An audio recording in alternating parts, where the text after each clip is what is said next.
Notre santé, tous les matins, nous retrouvons le médecin d'Europe 1, le docteur Jimmy Mohamed. Bonjour Jimmy. Bonjour Mathieu, bonjour à tous. Alors vous allez nous parler d'une étude qui montre que de nombreux Français n'auraient tout simplement pas leur vaccin à jour, et notamment celui de la coqueluche.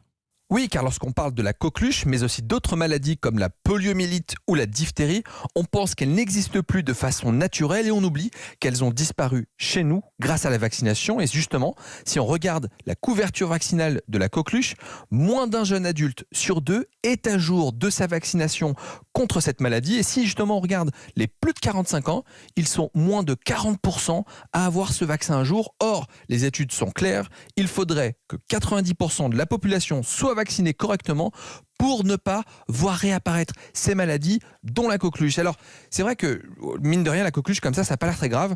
Je vous rappelle que c'est une infection bactérienne, mais qui est potentiellement mortelle chez les nouveau-nés et extrêmement contagieuse.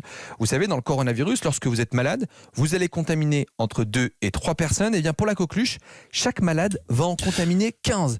Ça veut donc dire que nous avons probablement une bonne raison de se faire vacciner. Ouais, comment savoir d'ailleurs si on est à jour de ces vaccins et contre quoi il faut se faire vacciner ? Je vous rappelle que depuis le 1er janvier 2018, la vaccination est obligatoire pour les enfants nés après cette période, les protégeant contre 11 maladies dont fait partie la coqueluche. Et le dernier rappel chez l'enfant se fait entre 11 et 13 ans. À l'âge adulte, le rappel se fait à 25 ans, puis 45 ans et 65 ans. Et puis à partir de cet âge, eh bien, le système immunitaire étant moins performant, il faut donc se vacciner tous les 10 ans. Le vaccin qu'on réalise à ce moment-là protège contre 4 maladies. La coqueluche, la diphtérie, la poliomyélite et le tétanos. Tétanos qui existe toujours. Je vous rappelle qu'une simple blessure avec une petite épine présente sur une rose peut transmettre cette infection qui est potentiellement mortelle.